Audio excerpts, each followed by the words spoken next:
This video describes the strategic planning process and methodology that PerformLaw uses for strategy mapping engagements.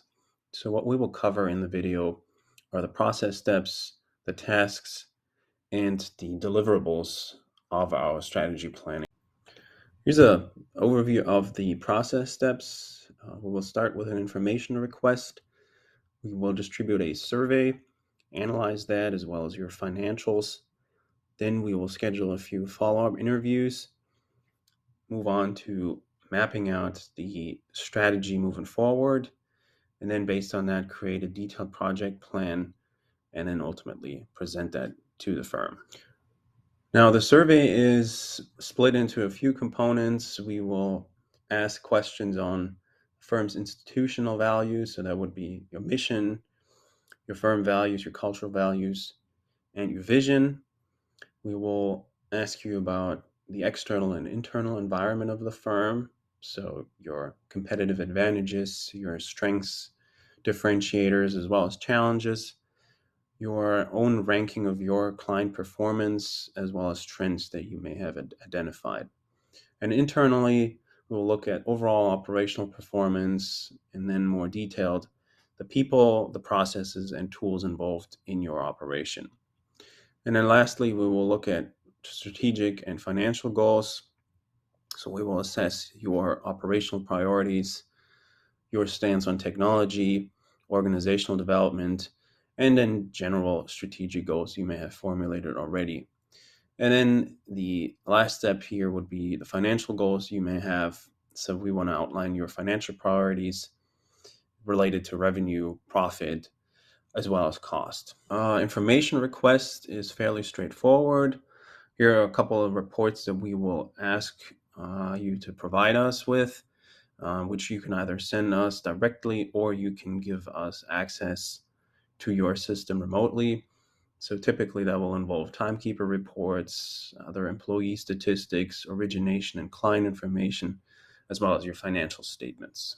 Let's move on to the strategy mapping exercise. So as we mentioned, we will start out with the discovery phase. Now, on the one hand, we will hand out the surveys, and on the other side, we will make our information request. And then based on that, we will work on a financial analysis. So we will handle that part. You don't really need to be involved on that. Your focus at that point will be to get survey responses collected from as many people as you would like to involve in the process. Once all survey responses have been submitted, we will then go into the analysis. So the first step then would be to look at an internal and external environment assessment. So our goal here would be to outline the competitive factors. So that would be any factor, any element that you and your legal competition are competing on to get clients. We will outline the trends that you have identified in the survey, and of course the ones that we are aware of through our market knowledge. Then we will more narrowly identify strengths and challenges of your firm. Now, the strengths we will categorize in internal strengths of your organization and your operation, as well as competitive strengths that are client-facing. And then on the other hand, we will have the challenges. Now, these would either be operational or of financial nature.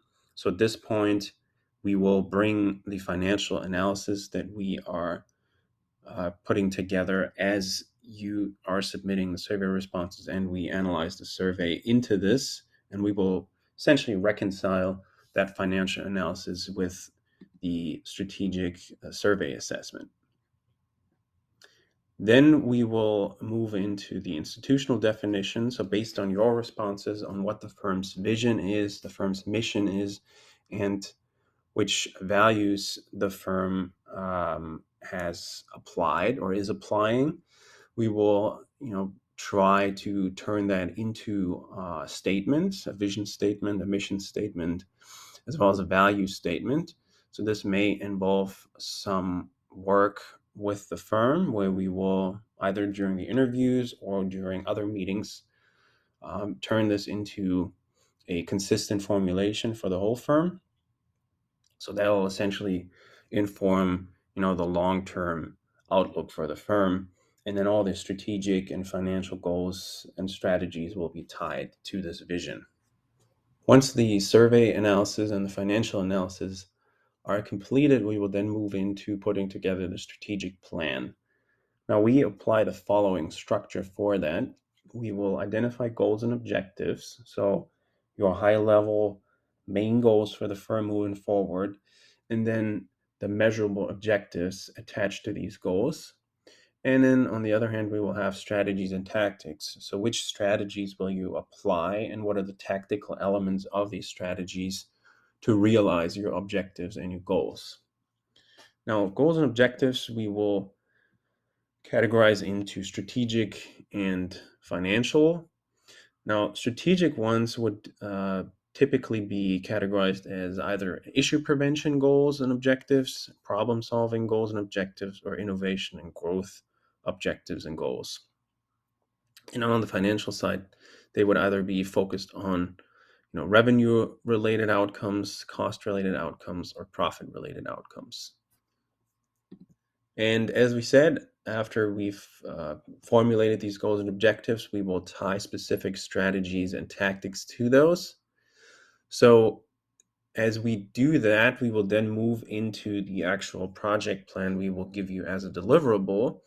And what we will do at this point is to tie a planning horizon for short-term, medium-term, and long-term strategies and goals to the strategy map, so you can prioritize which steps you will take first, which steps are quickly to implement, and which steps may take a little bit longer. And as we just mentioned, ultimately we want to come up with a specific project plan that will feature an actionable task list along with assignments, roles and responsibilities, and a specific timeline to implement this plan. So then ultimately, we will have your strategic plan that will include your vision, mission, and values, and then an actionable project plan with the specific tasks and assignments for your firm to carry out over a certain time frame once you have agreed to the strategy plan. Lastly, to give you a little more background information on what goals and objectives, strategies, and tactics that we typically want to look at and formulate, here's a little better overview of the different business areas we will likely use to define these goals and objectives, as well as strategies and tactics.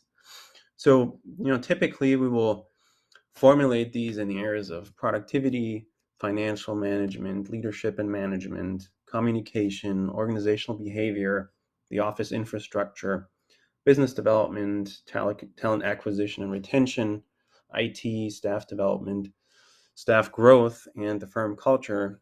And as we said, these different goals and objectives will be assigned a time frame that might be a short term within the next year, medium term in the next 2 to 3 years, or long term of 5+ years. Same again goes for financial goals and objectives, either revenue related, cost related, or profit related, along with a time frame. Now, marketing goals and objectives, we singled them out here just a little bit because they are typically very specific. So that would be including new work from existing clients, new client growth, new practice area growth, growth in originating lawyers, as well as marketing originated growth. So that would be the more system oriented goal at the end. And then we may tie a strategy and a tactic to this. Speaking of, to give you a little more information on what those strategies and tactics typically involve, again, we may look at productivity. So that could be a strategy involving your case management, document management, or attorney performance, training and development related strategies and tactics, billing and accounting related ones, marketing and business development, IT, human resources, firm management, partner transition and retirement if applicable, as well as office infrastructure.